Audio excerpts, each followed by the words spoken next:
কবিগুরু রবীন্দ্রনাথ ঠাকুরের ছোট গল্প অপরিচিতা। আজ আমার বয়স 27 মাত্র। এই জীবনটা না দৈর্ঘ্যের হিসাবে বড়, না গুণের হিসাবে। তার ইহার একটু বিশেষ মূল্য আছে। ইহা সেই ফুলের মতো যাহার বুকের ওপরে ভ্রমর আসিয়া বসিয়াছিল এবং সেই পদক্ষেপের ইতিহাস তাহার জীবনের মাঝখানে ফলের মতো গুটি ধরিয়া উঠিয়াছে। সেই ইতিহাসটুকু আকারে ছোট, তাহাকে ছোট করিয়াই লিখব। ছোটকে যাহারা সামান্য বলিয়া ভুল করেন না, তাহারা ইহার রস বুঝিবেন। কলেজ যতগুলা পরীক্ষা পাশ করিবার সব আমি চুকায় আছি। ছেলেবেলায় আমার সুন্দর চেহারা লইয়া পণ্ডিত মশাই আমাকে শিমুল ও ফুল মাকাল ফলের সহিত তুলনা করিয়া বিদ্রুপ করিবার সুযোগ পাইয়াছিলেন। ইহাতে তখন বড় লজ্জা পাইতাম, কিন্তু বয়স হইয়া একথা ভাবিয়াছি, যদি জন্মান্তর থাকে তবে আমার মুখে সুরূপ এবং পণ্ডিত মশাইয়ের মুখে বিদ্রুপ আবার যেন এমনই করিয়াই প্রকাশ পায়। আমার পিতা এককালে গরিব ছিলেন। ওকালতি করিয়া তিনি প্রচুর টাকা রোজগার করিয়াছেন, ভোগ করিবার সময় নিমেষ মাত্র পান নাই। মৃত্যুতে তিনি যে হাফ ছাড়িলেন, সেই তার প্রথম অবকাশ। আমার তখন বয়স অল্প, মার হাতেই আমি মানুষ। মা গরিবের মেয়ে, তাই আমরা যে ধনী একথা তিনিও ভোলেন না, আমাকেও ভুলতে দেন না। শিশুকালে আমি কোলে কোলেই মানুষ বোধ করি, সেই জন্য শেষ পর্যন্ত আমার পুরোপুরি বয়সই হইল না। আজও আমাকে দেখলে মনে হইবে আমি অন্নপূর্ণার কোলে গজাননের ছোট্ট ভাইটি। আমার আসল অভিভাবক আমার মামা। তিনি আমার চেয়ে বড় জোর বছর 6 বড়, কিন্তু ফলগুর বালির মতো তিনি আমাদের সমস্ত সংসারটাকে নিজের অন্তরের মধ্যে শুষিয়া লইয়াছেন। তাহাকে না খুঁড়িয়া এখানকার এক গণ্ডূষও রস পাইবার জো নাই। এই কারণে কোনো কিছুর জন্যই আমাকে কোনো ভাবনা ভাবিতেই হয় না। কন্যার পিতা মাত্রই স্বীকার করিবেন আমি সৎ পাত্র। তামাকটুকু পর্যন্ত খাই না। ভালো মানুষ হইয়াও কোনো ঝঞ্ঝাট নাই, তাই আমি নিতান্ত ভালো মানুষ। মা তার আদেশ মানিয়া চলিবার ক্ষমতা আমার আছে, বস্তুত না মানিবার ক্ষমতা আমার নাই। অন্তঃপুরের শাসনে চলিবার মতো করিয়াই আমি প্রস্তুত হইয়াছি। যদি কোনো কন্যা স্বয়ংবরা হন, তবে এই সুলক্ষণটি স্মরণ রাখিবেন। অনেক বড় ঘর হইতে আমার সম্বন্ধ আসিয়াছিল, কিন্তু মামা, যিনি পৃথিবীতে আমার ভাগ্য দেবতার প্রধান এজেন্ট, বিবাহ সম্বন্ধে তার একটা বিশেষ মত ছিল। ধনীর কন্যা তার পছন্দ নয়। আমাদের ঘরের যে মেয়ে আসিবে, সে মাথা হেট করিয়া আসবে, এই তিনি চান।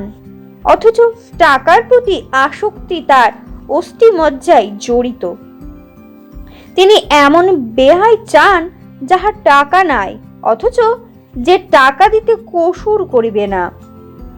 যাহাকে শোষণ করা চলিবে, অথচ বাড়িতে আসিলে গুড়গুড়িয়ে পরিবর্তে বাঁকা হুকার তামাক দিলে যাহার নালিশ খাটিবে না।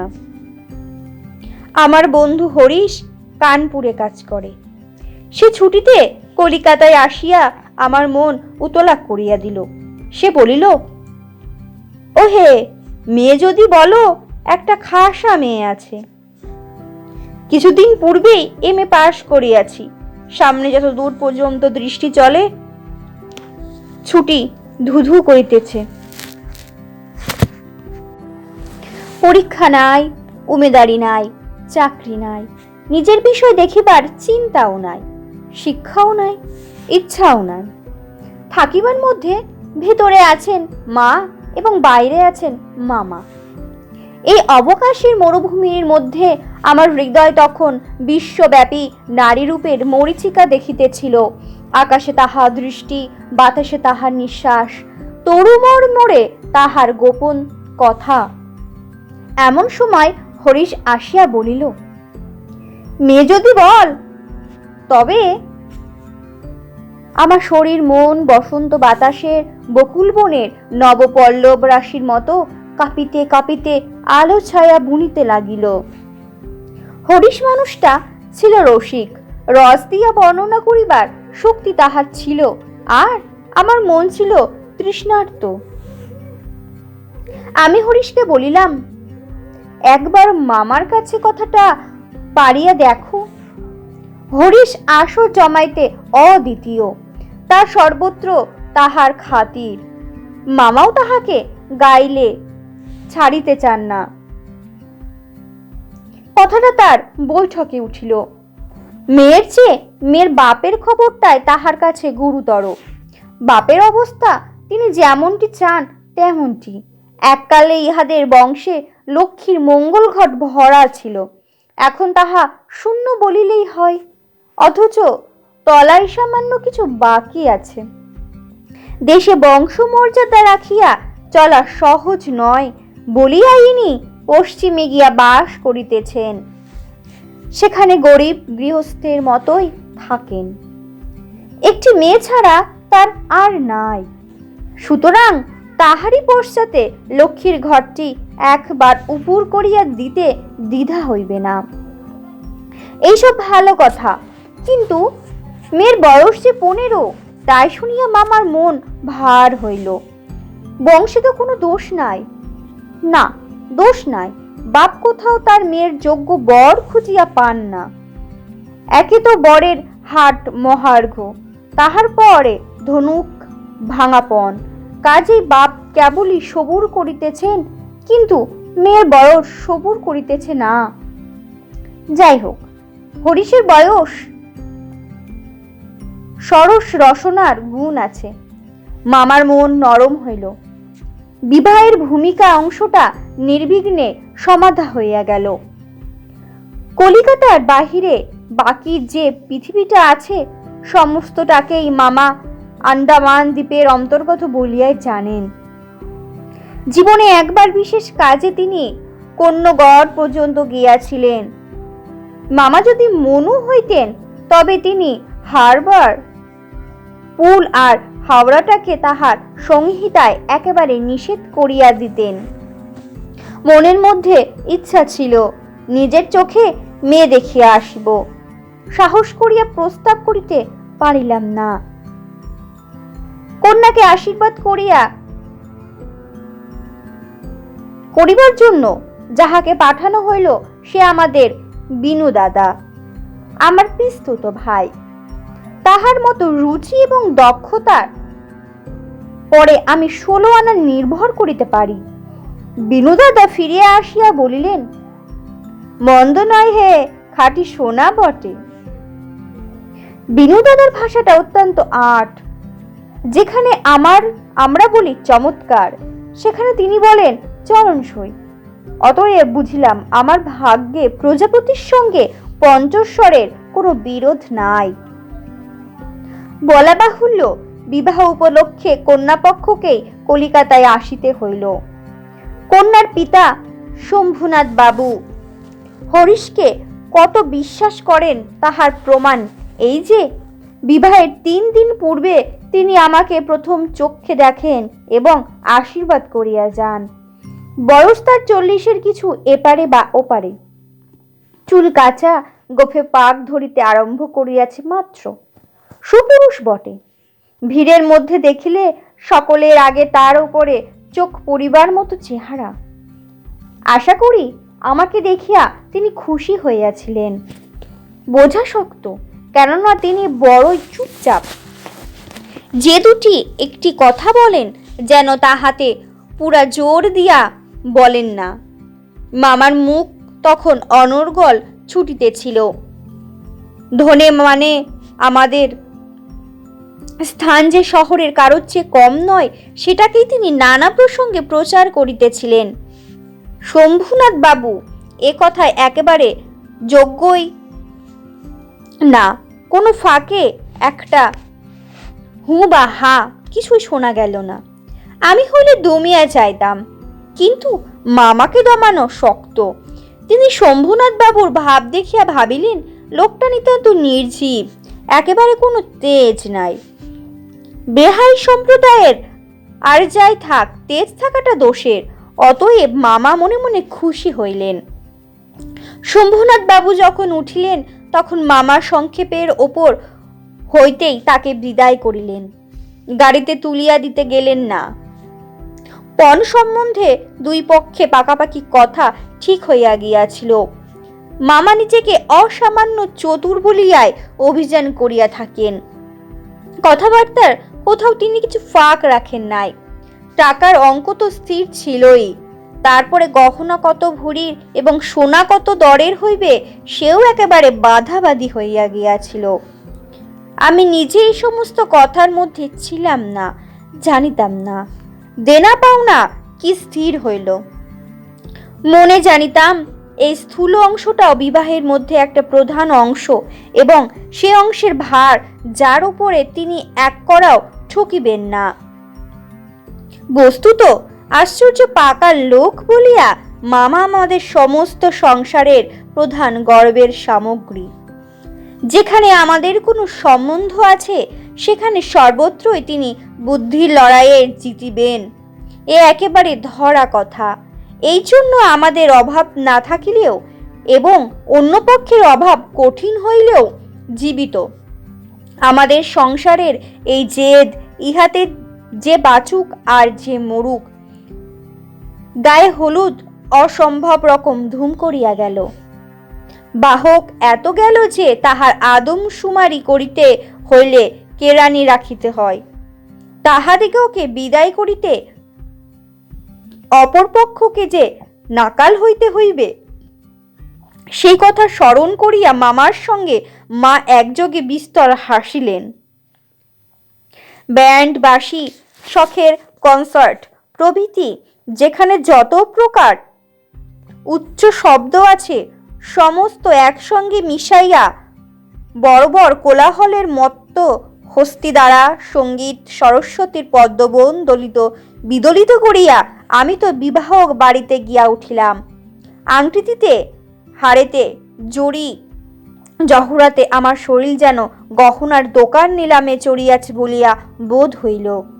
তাহাদের ভাবি জামাইয়ের মূল্য কত সেটা যেন কতক পরিমাণে সর্বাঙ্গে স্পষ্ট করিয়া লিখিয়া ভাবি শ্বশুরের সঙ্গে মোকাবিলা করিতে চাই চলিয়াছিলাম।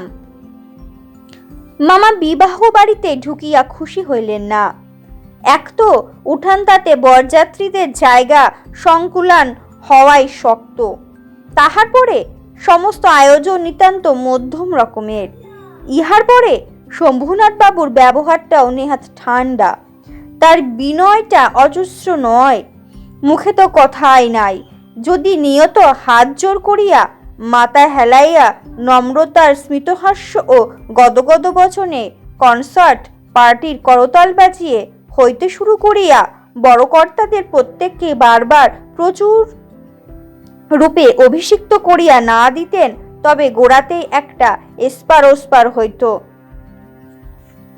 আমি সভায় বসিবার কিছুক্ষণ পরে মামা শম্ভুনাথ বাবুকে পাশের ঘরে ডাকিয়া লইয়া গেলেন। কি কথা হইল জানি না। কিছুক্ষণ পরে শম্ভুনাথ বাবু আমাকে আসিয়া বলিলেন, বাবাজি, একবার এইদিকে আসতে হচ্ছে। ব্যাপারখানা এই, সকলের না হোক, কিন্তু কোনো কোনো মানুষের জীবনে একটা কিছু লক্ষ্য থাকে। মামার একমাত্র লক্ষ্য ছিল তিনি কোনো মতে কারোর কাছে ঠকিবেন না। তার ভয় তার বেহাই তাকে গহনায় ফাঁকি দিতে পারেন। বিবাহ কার্য শেষ হইয়া গেলে সে ফাঁকির আর প্রতিকার চলিবে না। বাড়ি ভাড়া, সওগাত, লোকবিদায় প্রভৃতি সম্বন্ধে যেরকম টানাটানির পরিচয় পাওয়া গেছে, তাহাতে মামা ঠিক করিয়াছিলেন দেওয়া থোয়া সম্বন্ধে এই লোকটির শুধু মুখের কথার উপর ভর করা চলিবে না। সেই জন্য বাড়ির শ্যাকরাকে শুদ্ধ সঙ্গে আনিয়াছিলেন।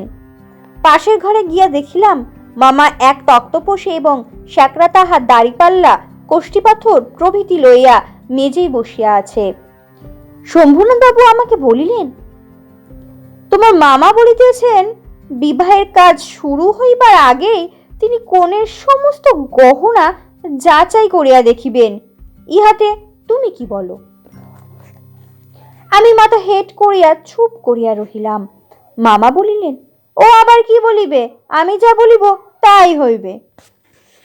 শম্ভুনাথ বাবু আমার দিকে চাহিয়া কহিলেন, সেই কথা তবে ঠিক? উনি যা বলিবেন তাই হইবে, এ সম্বন্ধে তোমার কিছুই বলিবার নেই? আমি একটু ঘাড় নাড়ার ইঙ্গিত জানাইলাম, এসব কথা আমার সম্পূর্ণ অনধিকার।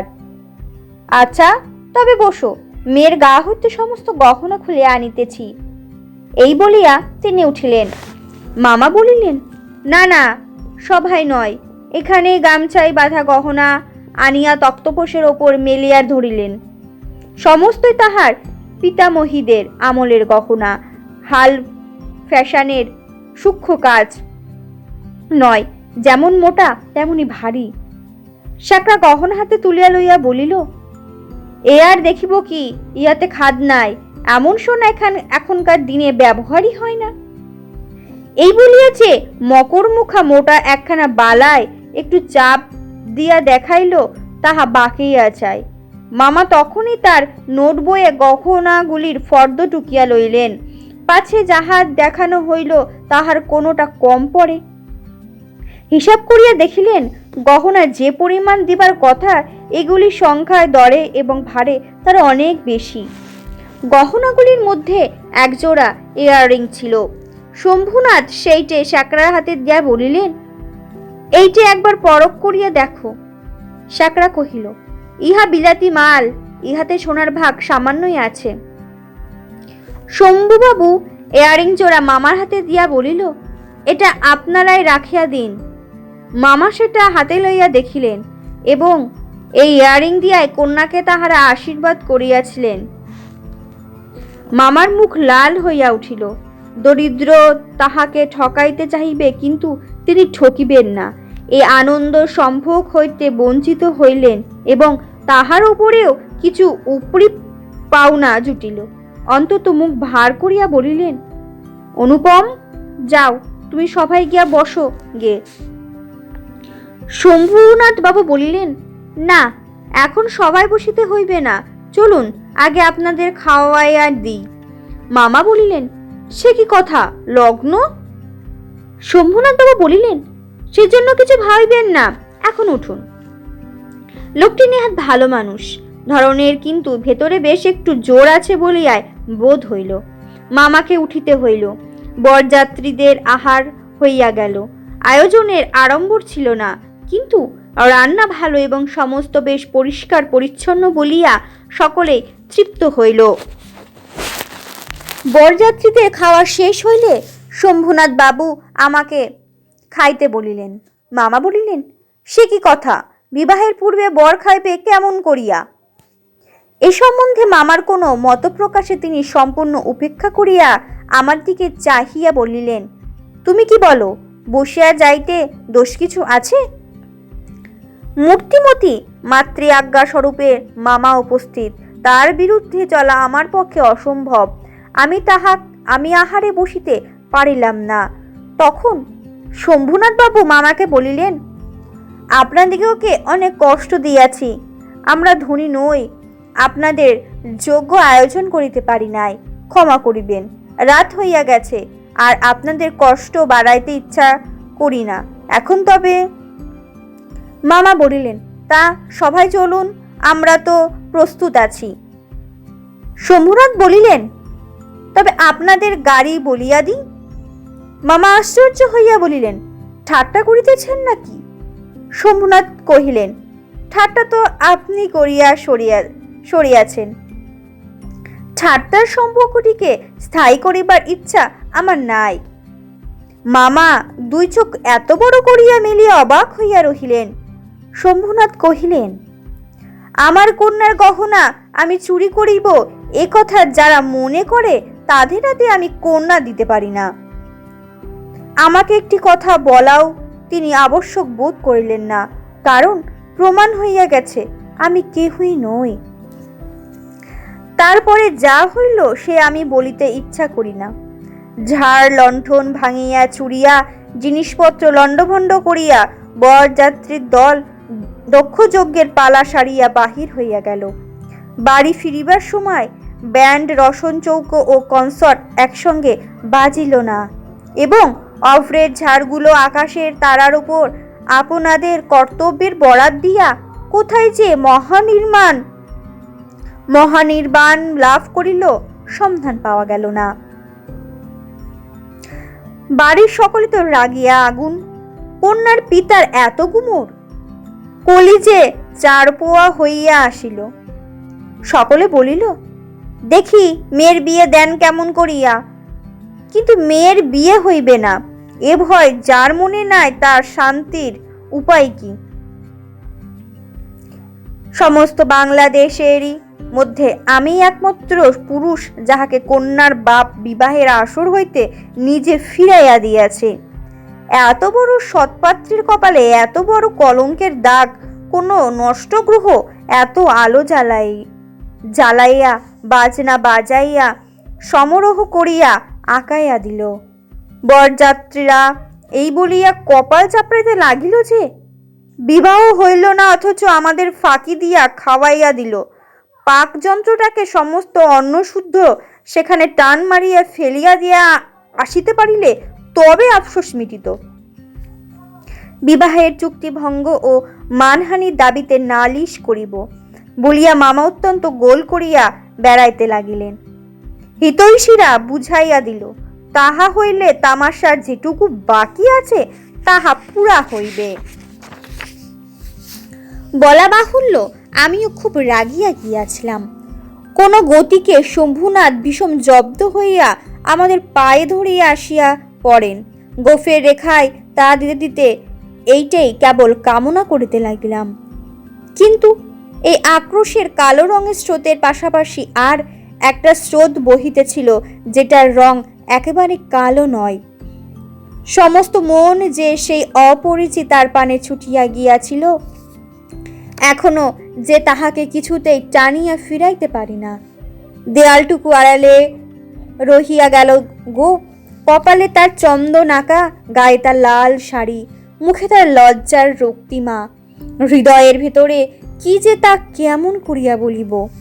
আমার কল্পলোকের কল্পলতাটি বসন্তের সমস্ত ফুলের ভার আমাকে নিবেদন করিয়া দিবার জন্য নত হইয়া পড়িয়াছিল। হাওয়া আসে, গন্ধ পাই, পাতার শব্দ শুনি, কেবল আর একটি মাত্র পা ফেলার অপেক্ষা। এমন সময়ে সেই এক পদক্ষেপে দূরত্বটুকু এক মুহূর্তে অসীম হইয়া উঠিল। এতদিন যে প্রতি সন্ধ্যায় আমি বিনোদাদার বাড়িতে গিয়া তাহাকে অস্থির করিয়া তুলিয়াছিলাম, বিনোদার বর্ণনার ভাষা অত্যন্ত সংকীর্ণ বলিয়াই তার প্রত্যেক কথাটি স্ফুলিঙ্গর মতো আমার মনের মাঝখানে আগুন জ্বলিয়া দিয়াছিল।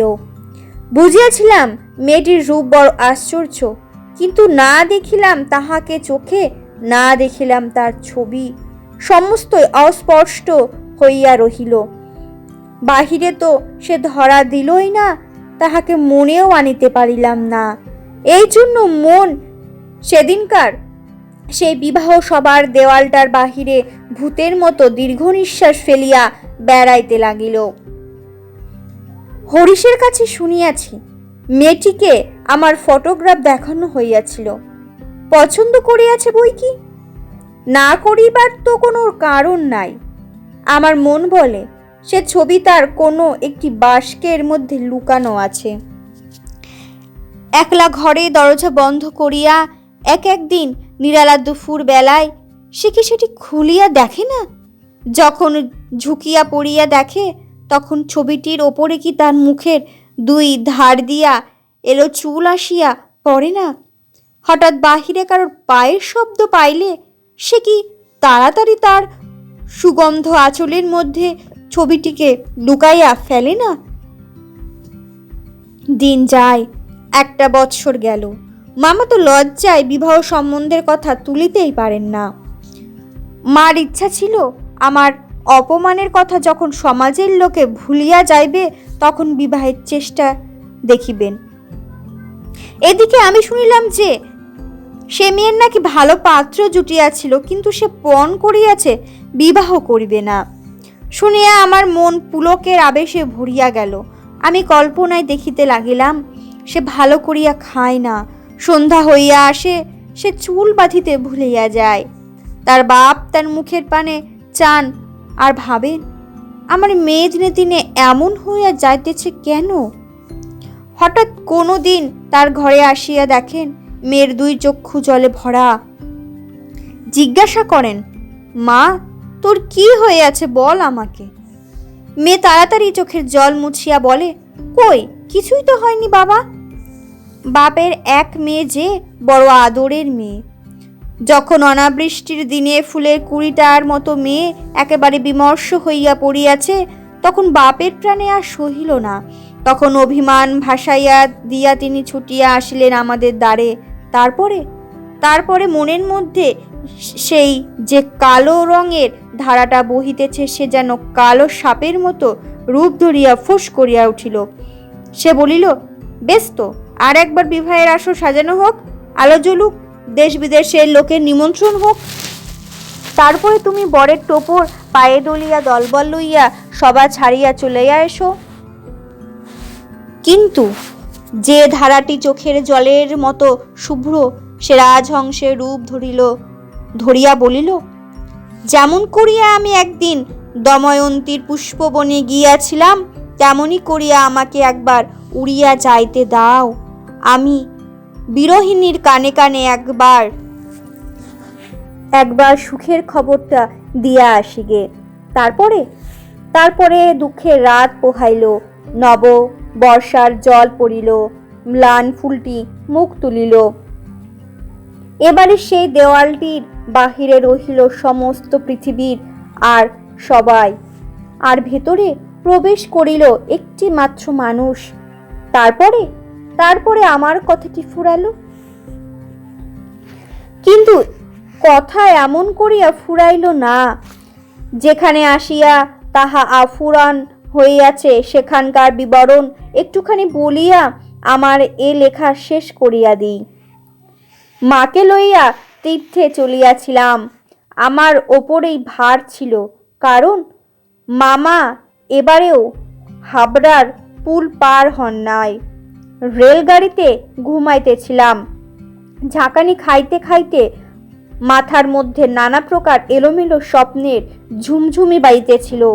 হঠাৎ একটা কোনো স্টেশনে জাগিয়া উঠিলাম। আলোতে অন্ধকারে মেশা সেও এক স্বপ্ন। কেবল আকাশে তারাগুলি চিরপরিচিত, আর সবই অজানা অস্পষ্ট। স্টেশনের দ্বীপ কয়টা খাড়া হইয়া দাঁড়াইয়া আলো ধরিয়া এই পৃথিবীটা যে কত অচেনা, এবং যাহা চারিদিকে তাহা যে কতই বহু দূরে, তাহাই দেখিয়া দিতেছে। গাড়ির মধ্যে মা ঘুমাইতেছেন। আলোর নিচে সবুজ পর্দা টানা, তোরঙ্গ বাক্স জিনিসপত্র সমস্তই কে কার ঘাড়ে এলোমেলো হইয়া রহিয়াছে, তাহারা যেন স্বপ্নলোকের ওলট পালট আসবাব। সবুজ প্রদোষের মিটমিটে আলোতে থাকা এবং না থাকার মাঝখানে কেমন একরকম হইয়া পড়িয়া আছে। এমন সময় সেই অদ্ভুত পৃথিবীর অদ্ভুত রাত্রে কে বলিয়া উঠিল, শিগগির চলে আয়, এই গাড়িতে জায়গা আছে। মনে হইল সেই গান শুনিয়াছিলাম। বাঙালি মেয়ের গলায় বাংলা কথা যে কি মধুর, তাহা এমনই করিয়া অসময়ে অজায়গায় আচমকা শুনিলে তবে সম্পূর্ণ বুঝিতে পারা যায়। কিন্তু এই গলাটিকে কেবলমাত্র মেয়ের গলা বলিয়া একটা শ্রেণীভুক্ত করিয়া দেওয়া চলে না। এ কেবলই একটি মানুষের গলা। শুনিলেই মন বলিয়া ওঠে, এমন তো আর শুনি নাই। চিরকাল গলার স্বর আমার কাছে বড় সত্য। রূপ জিনিসটি বড় কম নয়, কিন্তু মানুষের মধ্যে যাহা অন্তরতম এবং অনিবর্চনীয়, আমার মনে হয় কণ্ঠস্বর যেন তারই চেহারা। আমি তাড়াতাড়ি গাড়ির জানলা খুলিয়া বাহিরে মুখ বাড়াইয়া দিলাম। কিছুই দেখিলাম না। প্ল্যাটফর্মের অন্ধকারে দাঁড়াইয়া গার্ড তাহার এক চক্ষু লণ্ঠন নামিয়া দিল। গাড়ি চলিল। আমি জানলার কাছে বসিয়া রহিলাম। আমার চোখের সামনে কোনো মূর্তি ছিল না, কিন্তু হৃদয়ের মধ্যে আমি একটি হৃদয়ের রূপ দেখিতে লাগিলাম।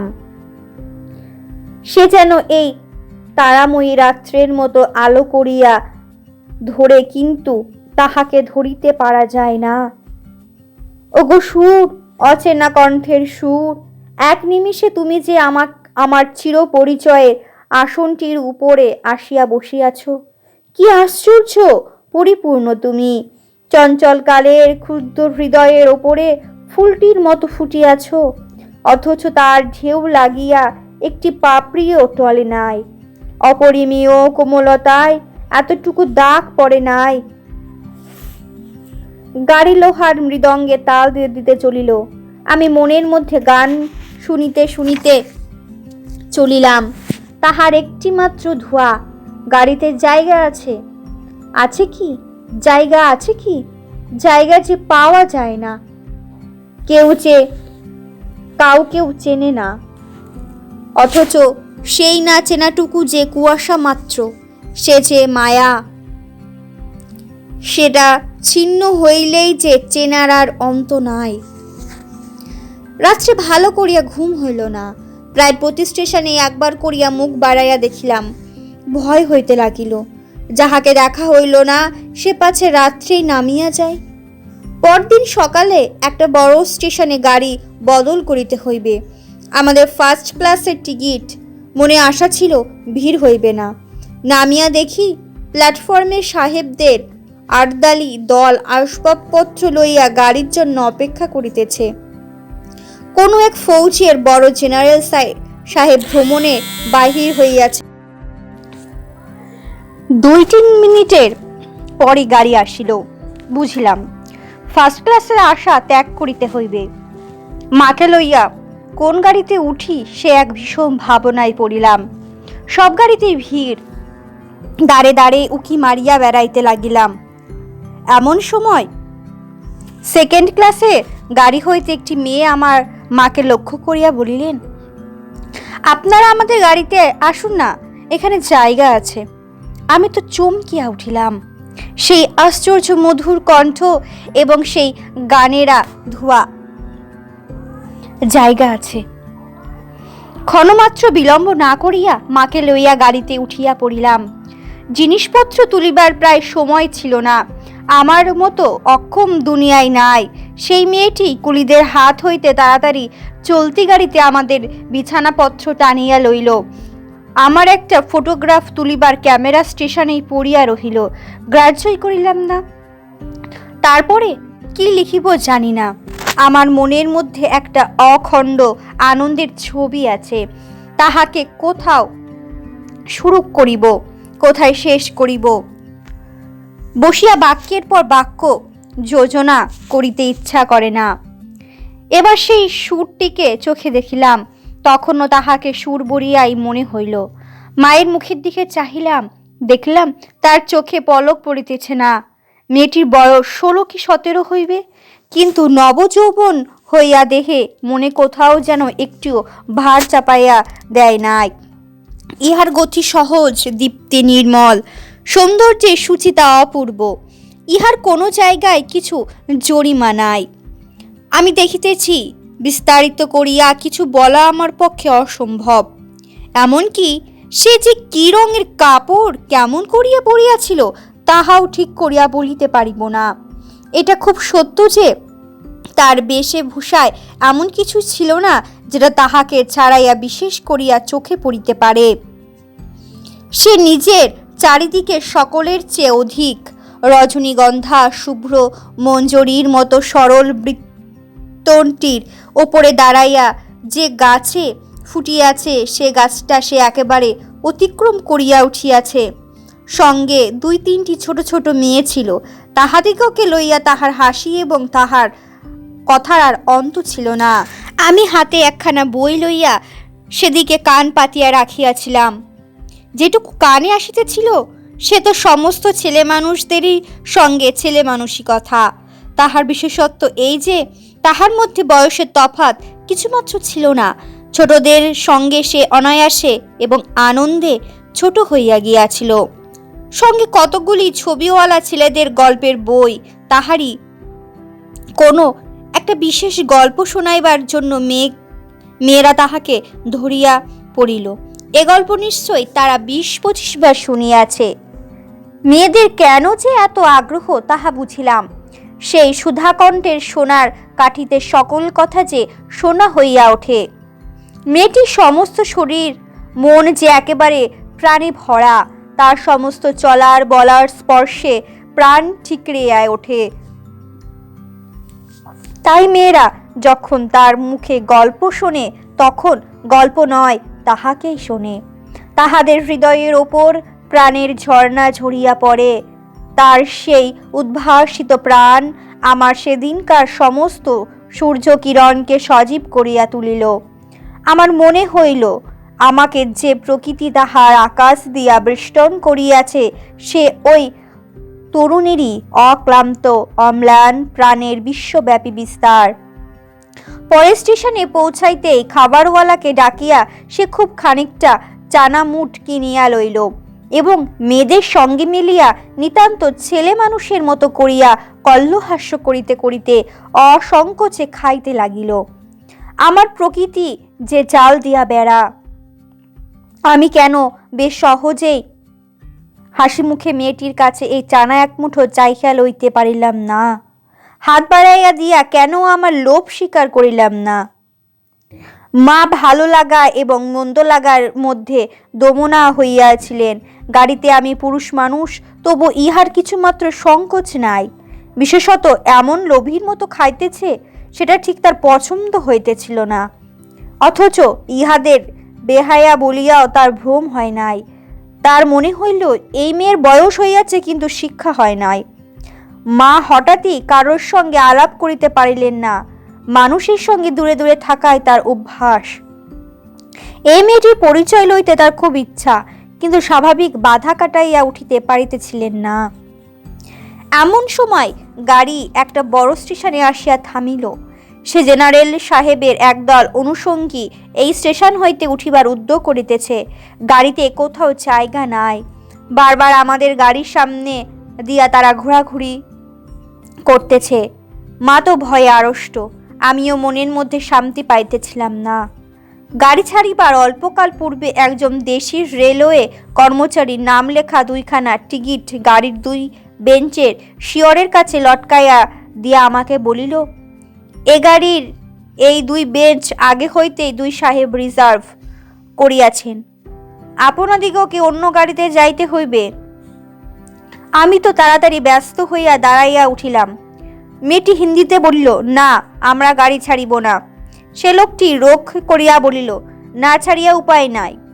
কিন্তু মেয়েটির চলিষ্ণুতার কোনো লক্ষণ না দেখিয়া সে নামিয়া গিয়া ইংরেজ স্টেশন মাস্টারকে ডাকিয়া আনিল। সে আসিয়া আমাকে বলিল, আমি দুঃখিত, কিন্তু শুনিয়া আমি কুলি কুলি করিয়া ডাক ছাড়িতে লাগিলাম। মেয়েটি উঠিয়া 2 চক্ষে অগ্নিবর্ষণ করিয়া বলিল, না, আপনি যাইতে পারিবেন না, যেমন আছেন বসিয়া থাকুন। বলিয়া সে দ্বারের কাছে দাঁড়াইয়া স্টেশন মাস্টারকে ইংরেজি ভাষায় বলিল, এ গাড়ি আগে হইতে রিজার্ভ করা, এ কথা মিথ্যা। বলিয়া নাম লেখা টিকিট খুলিয়া প্ল্যাটফর্মে ছুঁড়িয়া ফেলিয়া দিল। ইতিমধ্যে আর্দালি সমেত ইউনিফর্ম পরা সাহেব দ্বারের কাছে আসিয়া দাঁড়াইয়াছে। গাড়িতে সে তার আসবাব উঠাইবার জন্য আর্দালিকে প্রথম ইশারা করিয়াছিল। তাহার পরে মেয়েটির মুখের দিকে তাকাইয়া তার কথা শুনিয়া ভাব দেখিয়া স্টেশন মাস্টারকে একটু স্পর্শ করিল এবং তাহাকে আড়ালে লইয়া গিয়া কি কথা হইল জানি না। দেখা গেল গাড়ি ছাড়িবার সময় অতীত হইলেও আর একটা গাড়ি জুড়িয়া তবে ট্রেন ছাড়িল। মেয়েটি তার দলবল লইয়া একবার এক পত্তন চানামুট খাইতে শুরু করিল। আমি লজ্জায় জানলার বাহিরে মুখ বাড়াইয়া প্রকৃতির শোভা দেখিতে লাগিলাম। কানপুরে গাড়ি আসিয়া থামিল। মেয়েটি জিনিসপত্র বাঁধিয়া প্রস্তুত। স্টেশনে একটি হিন্দুস্থানি চাকর ছুটিয়া আসিয়া ইহাদিগকে নাইবার উদ্যোগ করিতে লাগিল। মা তখন আর থাকিতে পারিল না, জিজ্ঞেস করিল, তোমার নাম কি মা? মেয়েটি বলিল, আমার নাম কল্যাণী। শুনিয়া মা এবং আমি দুজনে চমকিয়া উঠিলাম। তোমার বাবা? তিনি এখানকার ডাক্তার, তার নাম শম্ভুনাথ সেন। তারপরে সবাই নামিয়া গেল। উপসংহার: মামার নিষেধ অমান্য করিয়া মাতৃ আজ্ঞা ঠেলিয়া তারপরে আমি কানপুরে আসিয়াছি। কল্যাণীর বাপ এবং কল্যাণীর সঙ্গে দেখা হইয়াছে। হাত জোর করিয়াছি, মাথা হেঁট করিয়াছি। শম্ভুনাথ বাবুর হৃদয় গলিয়াছে। কল্যাণী বলে, আমি বিবাহ করিব না। আমি জিজ্ঞেস করিলাম, কেন? সে বলিল, মাতৃ আজ্ঞা। কি সর্বনাশ! এ পক্ষেও মাতুল আছে নাকি? তারপরে বুঝিলাম মাতৃভূমি আছে। সে বিবাহ ভাঙার পর হইতে কল্যাণী মেয়েদের শিক্ষা ব্রত গ্রহণ করিয়াছে। কিন্তু আমি আশা ছাড়িতে পারিলাম না। সেই সুরটি যে আমার হৃদয়ের মধ্যে আজও বাজিতেছে, সে যেন কোনো ওপারের বাঁশি আমার সংসারের বাহির হইতে আসিল, সমস্ত সংসারের বাহিরে ডাক দিল। আর সেই যে রাত্রি অন্ধকারের মধ্যে আমার কানে আসিয়াছিল, জায়গা আছে, সে যে আমার চিরজীবনের গানের ধোঁয়া হইয়া রহিল। তখন আমার বয়স ছিল 23, এখন হইয়াছে 27। এখনো আশা ছাড়ি নাই, কিন্তু মাতুলকে ছাড়িয়াছি। নিতান্ত এক ছেলে বলিয়া মা আমাকে ছাড়িতে পারেন নাই। তোমার মনে করিতেছ আমি বিবাহের আশা করি? না, কোনো কালেই না। আমার মনে আছে কেবল সেই এক রাত্রির অজানা কণ্ঠের মধুর সুরের আশা। জায়গা আছে? নিশ্চয় আছে, নইলে দাঁড়াবো কোথায়? তাই বৎসরের পর বৎসর যায়, আমি এইখানেই আছি। দেখা হয়, সেই কণ্ঠ শুনি। যখন সুবিধা পাই কিছু তার কাজ করিয়া দিই। আর মন বলে, এই তো জায়গা পাইয়াছি। ও গো অপরিচিতা, তোমার পরিচয় শেষ হইল না, শেষ হইবে না। কিন্তু ভাগ্য আমার ভালো, এই তো আমি জায়গা পাইয়াছি। কার্তিক 1321।